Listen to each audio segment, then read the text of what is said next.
All right, so we'll start recording here. So this is the second half of chapter 2, but we're also going to review atomic number, atomic mass, and how that relates to elements in the periodic table. So let's talk about chlorine. Its atomic number in the periodic table is 17. So again, atomic number gives each element a location on the periodic table, but atomic number also refers to the number of protons of that element. So if its atomic number is 17, we know that the number of protons will be 17 because they will always be the same. To get the atomic mass of any element, you will take the number of protons plus the number of neutrons and add them together. So for chlorine, we would round this to 35. Its atomic mass is 35, and we know it has 17 protons based on the atomic number of 17.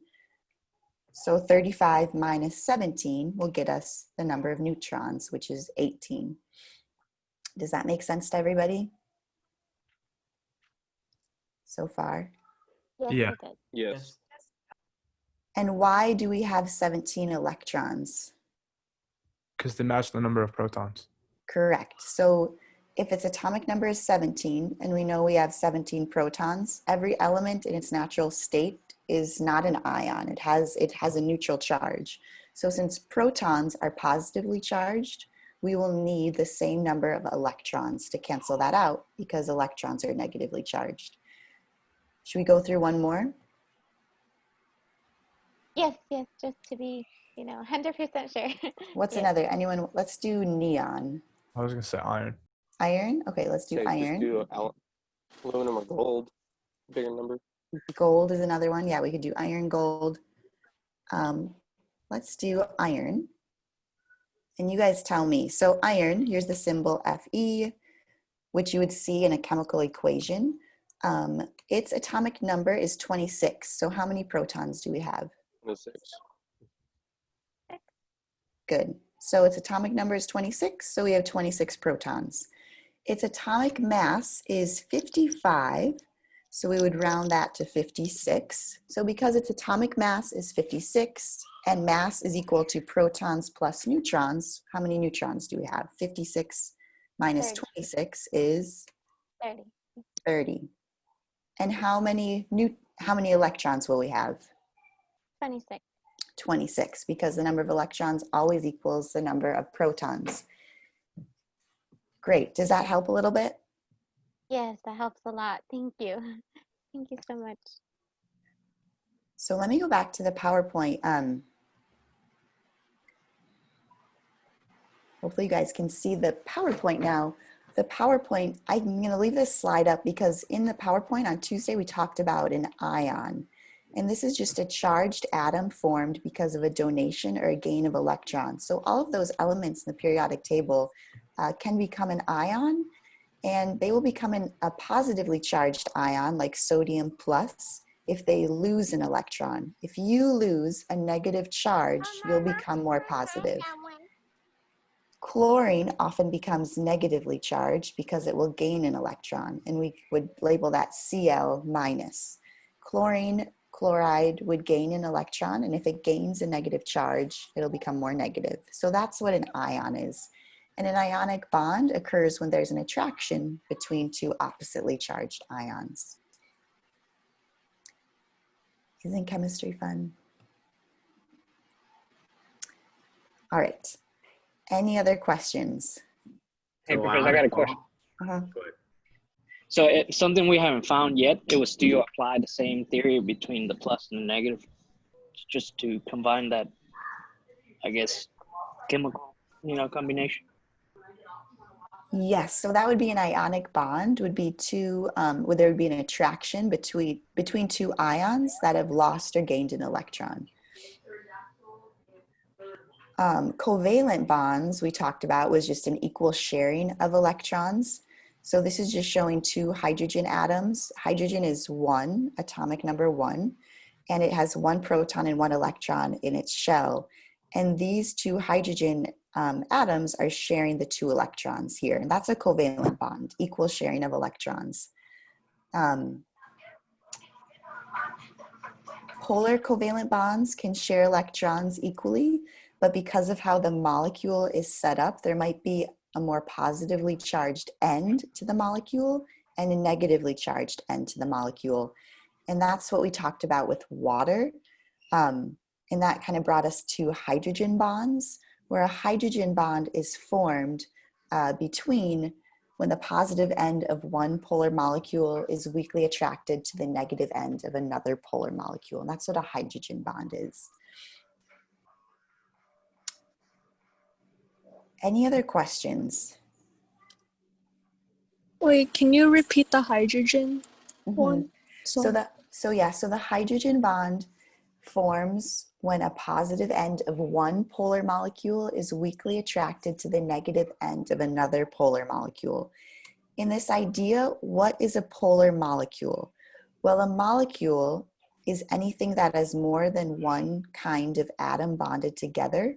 So this molecule, H2O, has an oxygen and a hydrogen. So that's why we call it a molecule, because it has more than one type of atom bonded together. And a polar molecule, this is showing oxygen and hydrogen. A polar molecule is bent like a triangle. Sometimes it can be bent in like a ring. Anytime a molecule is not linear, it's polar. There's one end to it that's more positively charged. And where my cursor is, this is showing, that's a delta sign, delta positive. That just shows that this end of this molecule is more polar because the hydrogens are off at an angle. And the negatively charged end to this polar molecule is on this side of the oxygen.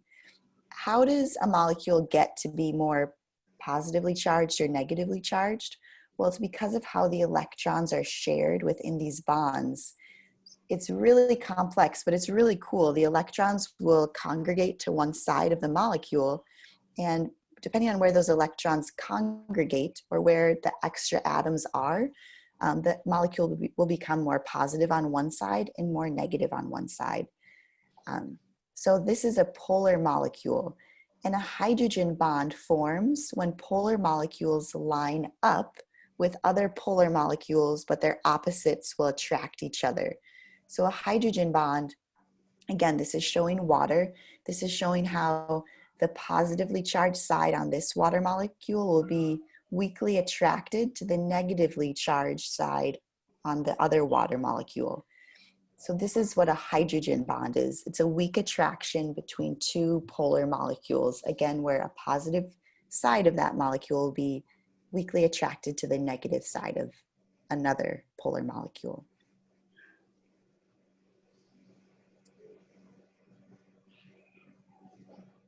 Okay. I know this is tough. This is all, no one likes this chapter, and it's always in every A&P course because we're going to be working with chemical reactions. Chemical reactions are how your body does everything in the body. So that's why just a working knowledge of chemistry is needed. We talked about chemical equations or chemical reactions are shown by the reactants on one side, what you start with, and then they will change and then become a product on the other side of the equation. We talked about types of chemical reactions, whether they're synthesis reactions or decomposition reactions. And a synthesis reaction just means it's building a new molecule, and a decomposition reaction is just breaking it down. We're going to talk a little bit about ATP towards the end of this lecture. An exchange reaction is a chemical reaction in which the products and reactants, they'll just kind of switch or like flip-flop their parts. So if we have an AB molecule like HCl, HCl has the hydrogen and the chlorine in it. And if we add that to sodium hydroxide, which has a sodium, an oxygen, and a hydrogen, an exchange reaction just changes parts to that. So at the end of it, after this arrow, the arrow delineates the chemical reaction has occurred in one direction. We'll get sodium chloride and water at the end. It's like a new language. It's a language taking those elements of the periodic table, combining them, and getting products at the end. And this language of chemistry is what we use really in any science class. It's really kind of fascinating if you think about it. So that's an exchange reaction. They'll exchange parts. An equilibrium or a reversible reaction, you'll have arrows going in both directions, and that just means the chemical equation, the products and the reactants, can flip-flop all the time. So they're constantly going back and forth between products and reactants. And this is one of the main processes in the body with the bicarbonate. And if you guys go on to take physiology, you'll learn a lot more about this. So I don't want to get too much into this, but just know that a reversible reaction can go in both directions. Equilibrium, we say equilibrium is when the rate of the product formation on the right side equals the rate of the reactant formation. So that just means they're constantly creating each other. And this is kind of where we ended with energy. So we'll start here unless anyone has other questions. Hey, Professor, when we test on this stuff, how would it be looking like? Are we needing to do the math part of it? Just knowing the names? Chunking? Yeah, so the week before the exam, let's go over that. We'll use some lecture time to go over what the test might look like. So the tests, sorry, just admitting someone else to the room. The tests are the same through all sections, and I didn't make the tests, and I don't have a way of changing them. So the week before the test, we'll go through, I'll take a look at it and see exactly what you guys need to know, because I haven't looked through the entire test yet, to be honest with you. But the week before the test, which will be, I think we still have like 1 or 2 weeks left, we'll take some time at the end of lecture, and we'll kind of go through each chapter, and I'll tell you what you should know. For right now, though, this PowerPoint, I mean, the guy who made the test, he's very straightforward. So everything that you'll be tested on, I would focus on what's in the PowerPoint because it's a really simplified version of probably what even your textbook is. So I would focus on studying the PowerPoints. And if there's a concept that you don't understand, then reading the textbook. That's pretty much exactly what I've been doing. I've been literally just writing everything down on the PowerPoint in a notebook, and then I'll study off that. And then I have index cards for all the vocab. Mm-hmm. That's a great way to do it, Jen. Yeah, don't get bogged down with, and don't get overwhelmed, but I would really use the PowerPoint as the guide because the guy who made this whole course did the PowerPoints and did the tests. So I'm assuming they'll be very similar. There's a phone ringing in the background. 1 second, guys. Hello and welcome to Cristo Rey Lutheran Church. All right, I'm in a different office, so that's why there was a different phone ringing. Okay, so should we keep going with energy? Other questions? Okay. So we're I do want to say one more thing. Yeah. Last week when we did lab, it was kind of hectic. I feel like I didn't obtain all the information because it went so fast, and I couldn't really hear the videos while we were going on your things that you have like this for the lab. Is that kind of what I should be going off of too? Yeah, you're talking about the lecture for lab? I know. Did you have lab on Thursday, Jen? Yes. Yeah, that went more fast. The lab on Tuesday, I think, went better. So I record all the lectures for lab, and there's one already on there for my Tuesday if you want to watch that. And if there's one from last week too, if you want to rewatch that. But yeah, today will be a little less hectic. I know Thursday was kind of, why was that so hectic on Thursday? Yeah, I agree. Thursday was kind of quick. Where I was trying to find the videos, but I can't seem to find them. So so that's a great point. Let me just put, the links should be in an announcement on Canvas to my lab page and my lecture page. But let me just give you guys, put those links in the chat right now. Because when I go to find it, I only see for your PowerPoints for lab and lecture, and then it says syllabus. It doesn't give me a thing to watch the videos. Okay, yeah, so it's all on YouTube. So you have to go to it's outside of Canvas. I didn't put the videos in Canvas. Okay. Yeah, let me go ahead and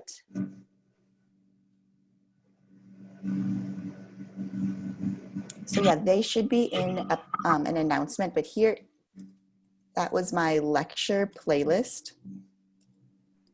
And then I will give you guys a link to my lab playlist as well. And these links should be in an announcement in Canvas, but if you guys want to copy and make them a favorite. So.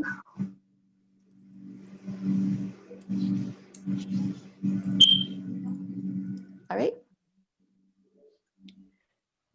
And again, double check with me, but I think there's an announcement in Canvas about that too. But always, yeah, I'm always happy to share that. And then if you guys subscribe, you get the notification too. Oh yeah, you can. That's how I know. Okay, Yeah, you can subscribe to me. Yeah. You might get notifications every time I post something because I put all my stuff on there. So you'll see a ton of videos of me talking, which is really boring. But thanks for asking, Jen. I don't put all them on Canvas because I don't want to bombard your announcements with constant links. I try to save the announcements for really important things. So just go back and read through those announcements if you need those links again. Great questions, guys. Thank you for asking those. I know this is different being in an online environment. I'm also holding an office hour this Sunday. I'm holding it for my other classes, so it'd be much like if we were in a school and you had to like wait your turn coming to my office hour, but I'll post that Zoom link for my office hour that I'm holding on Sunday in Canvas as well. So you guys can come to my office hour on Sunday night if you have more questions, okay? And remind me if I don't post that. Okay. Yes.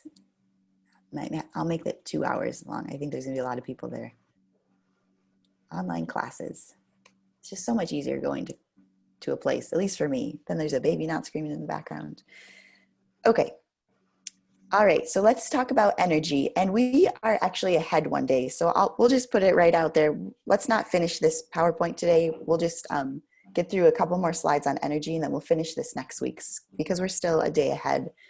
So energy is the capacity to do work, and work is any sort of movement of matter.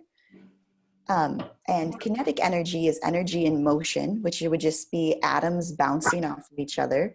That's energy moving. And potential energy is stored energy. So anything that's above the ground would have potential energy. In my line of sight right now, I see a car seat. I see my daughters with brooms in their hands. I don't know what they're doing, but every object that would be above the ground has potential energy, because if it were to drop, then that would be kinetic energy, energy in motion. Chemical energy, because we're talking about chemistry, is the form of potential energy stored in chemical bonds. So anytime you have atoms bonded together, whether that's through hydrogen, covalent, ionic, we have energy being stored in the bonds between them. Food molecules such as glucose contain potential energy because a glucose is a molecule of 6 carbons bonded together. And if we were to break those bonds, we would release energy. And a great example of a reaction that releases energy is the breakdown of ATP. And this is adenosine triphosphate. And if we break it down into adenosine diphosphate and a phosphate group, we'll release energy when we break that down.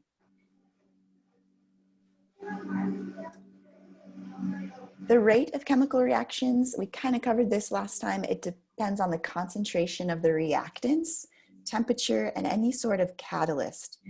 The concentration of the reactants, if you have more reactants, you're just bound to have more product. So that'll increase the rate. If you increase temperature, temperature also increases the rate of the reaction. And a catalyst is also called an enzyme. We'll talk about what that does. A catalyst lowers, the activation energy barrier. Basically, the catalyst lowers the barrier for a chemical reaction to proceed. So the concentration within limits, the higher the concentration of reactants, the faster the rate of it. Temperature, the higher temperature, the faster the rate. And a catalyst increases the rate of the reaction, so increases the rate of products being formed without being permanently changed or depleted. Then we'll get to talk about acids and bases. Acids and bases are important when we talk about the pH scale. And it's important for your body to maintain a proper pH balance. So again, relating it back to anatomy and physiology, The blood in your body also always needs to be at a neutral pH. So we need to talk about what pH means. And to learn pH, we need to talk about acids and bases. And I'll just remind you guys to maybe put on your mute. I hear just a little feedback. An acid is a proton donor, and we often delineate protons as hydrogen ions or hydrogen atoms. So we call a proton an H+. So an acid will be anything that has the ability to donate protons. And an acid will always have a pH below 7. An example is hydrochloric acid. It's an extremely strong acid. If you ever have hydrochloric acid in any sort of cleaning material, you never want to get it on your hands because it could burn your hands. A base is a proton acceptor, and a base will always have a pH above 7. So anything above 7 will be basic, and sodium hydroxide is a very strong base. So this is a look at the pH scale. Let's go right to the middle. The middle, we have neutral pH of 7, and distilled water is the most neutral substance we probably have on Earth. Blood is slightly basic, 7.4, but blood is pretty much neutral. Anything below 7 is acid or acidic, and anything above 7 is basic. And on this scale, you have the more acidic or stronger acids at the top and the strongest bases at the bottom. So your stomach acid is extremely acidic. Your stomach acid is important for helping digest materials or food when it gets to your stomach. Lemon juice, vinegar, Coca-Cola, beer, tomatoes are acidic, black coffee is acidic, your urine is slightly acidic, and your saliva is neutral, but it is a little bit acidic. Then if we work our way up, seawater is more basic, baking soda, the Great Salt Lake in Utah is very basic, household ammonia, which is a cleaning agent, soda ash, oven cleaner, and then sodium hydroxide. So this is the pH scale. Again, anything less than 7 is acidic, anything greater than 7 is basic. Hey, Professor, what's the 10 stand for? So the 10 gives you the relative concentration of hydroxide ions and hydrogen ions. So this takes us back to math now. 10 to the negative 14th is an incredibly tiny number. So on this end of the pH scale, the OH ions are incredibly low and the H+ ions are a lot higher. And as we work our way down the pH scale, you'll notice the hydroxide ion concentration will get larger because 10 to the 0 is just 10. That's a bigger number than 10 to the negative 14th. So on the left and right hand side of the pH scale gives you the concentration of hydroxide and the concentration of hydrogen ions. And the hydrogen ions will have a larger concentration on the acidic side, and the hydrogen ions and the hydroxide ions will have a bigger concentration on the basic side. Because the OH minus will be what your base is, and the H+ will be the acid. So it's pretty much the equilibrium math to make it even.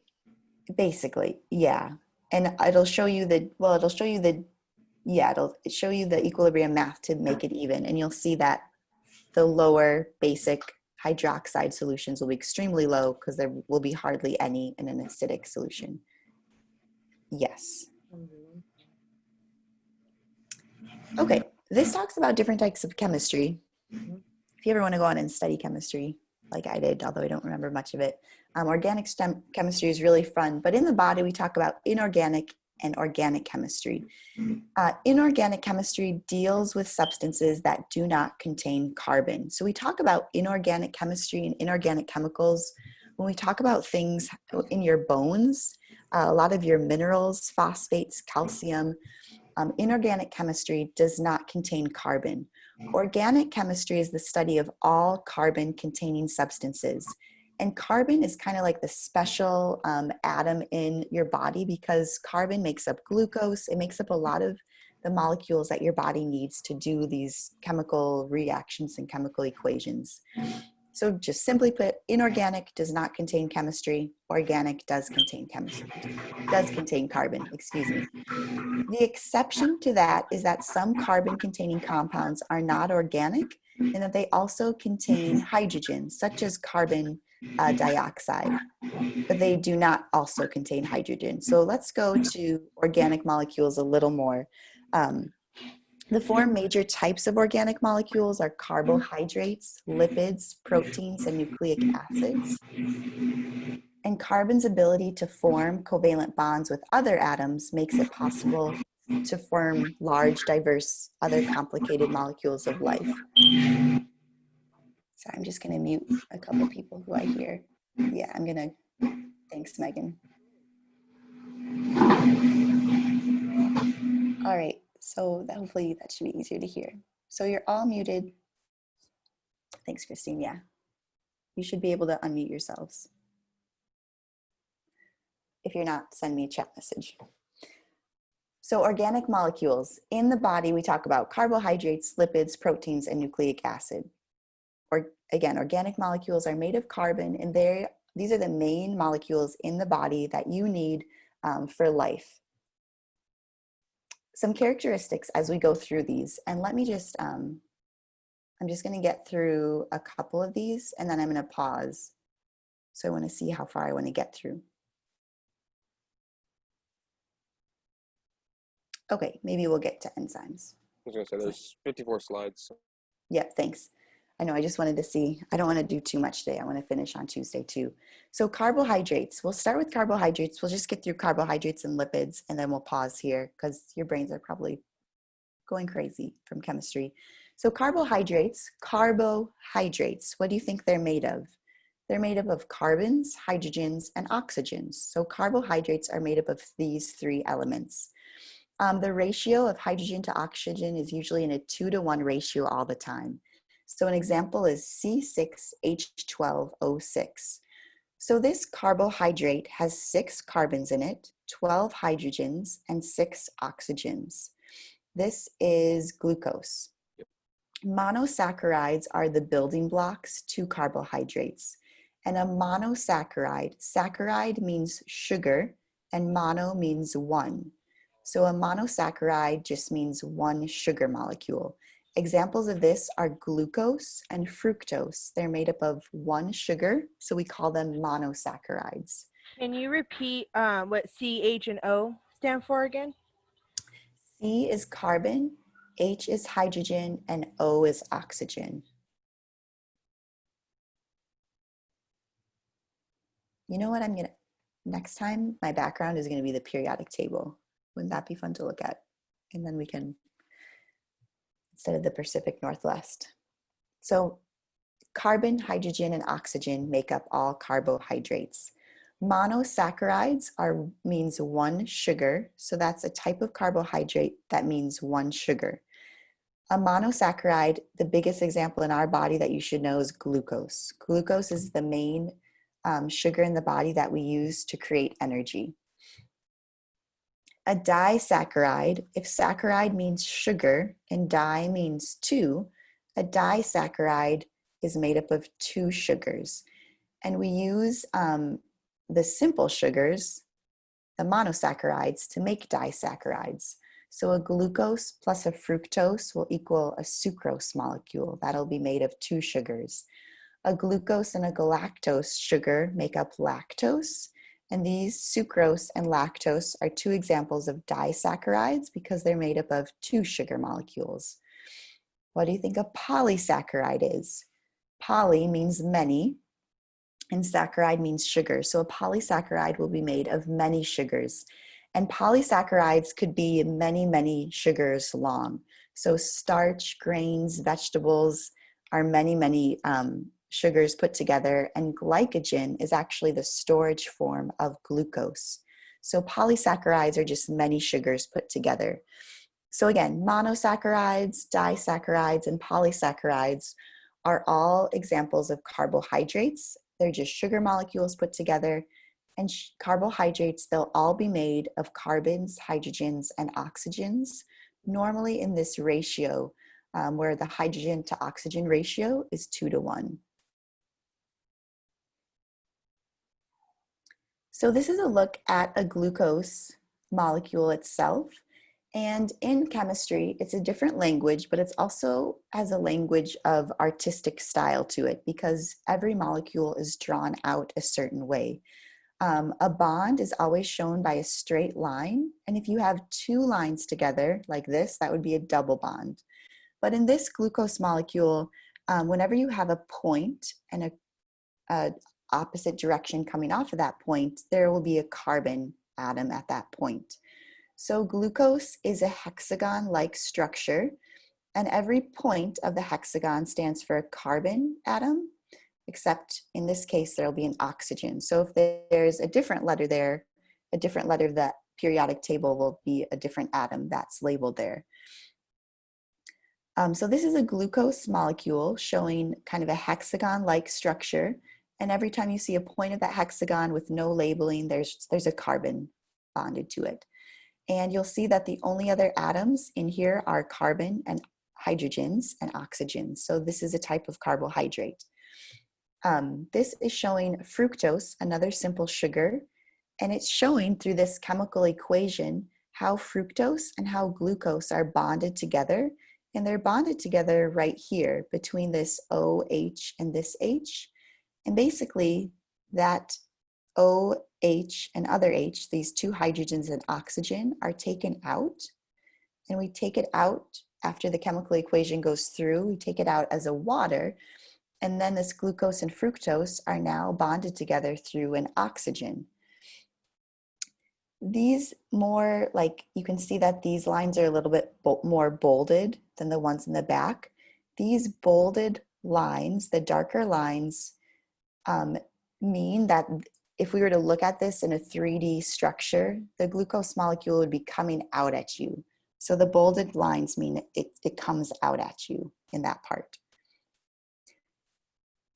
I'm probably going into too much detail for this, but I was a chemistry major, so that's why I'm talking more about it. But just really simply put, all you need to know is that a glucose and a fructose will make a sucrose. So two simple sugars, two monosaccharides will come together to form a disaccharide. Two sugars, and sucrose is its name. What are the functions of carbohydrates? Bringing it back to anatomy and physiology, you're probably sick of this by now. Why do we need to know about carbohydrates? They're important for short-term energy storage. You guys know that. You know if you eat a bunch of pasta, you'll get a lot of energy, or a lot of bread has a lot of carbohydrates in it. Carbohydrates are important because they can be converted to glucose extremely quickly because they're all made of glucose molecules. And glucose is the main molecule that our bodies will need to create ATP. And ATP is energy in our cells. Brain cells require glucose specifically to create ATP and energy, but really all of your body cells need glucose because glucose will be turned into ATP. And that's just the body's currency. ATP is needed for any cell in your body to go through all of its processes. So those are what carbohydrates do.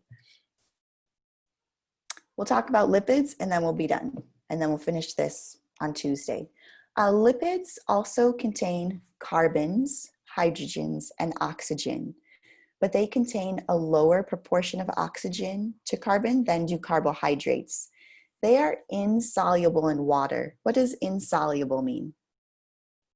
Does anyone know? Not able Don't to mix. dissolve. They can't mix. They don't dissolve in water.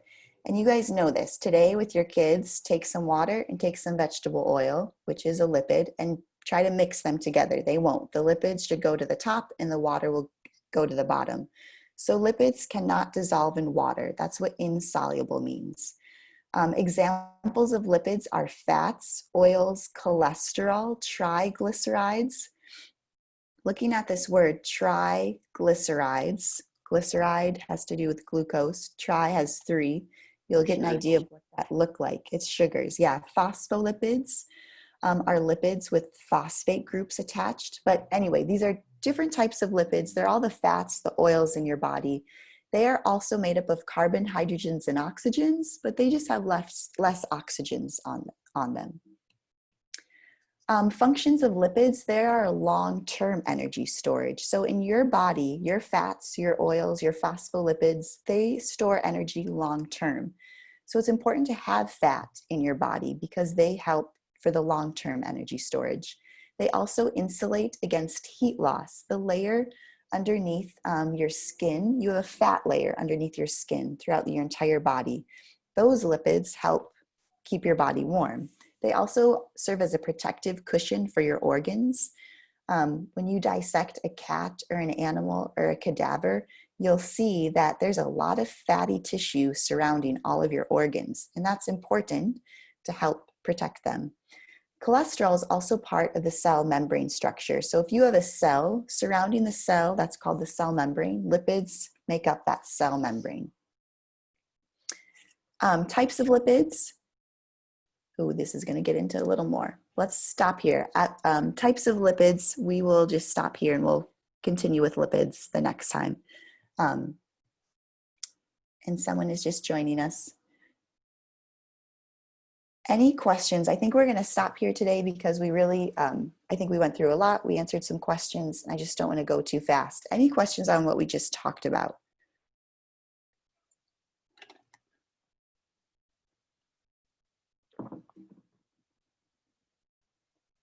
So let's, we'll continue with lipids and we'll get into the types of lipids, triglycerides, fatty acids, and phospholipids. And then we'll talk about proteins, which will be really important. And we'll end with enzymes. And that'll take us through kind of the rest of this chapter. But we'll stop there today because I just want to leave some time for questions. And I'm also going to post an announcement with my Zoom office hour link, which will be held on Sunday night at 8 p.m.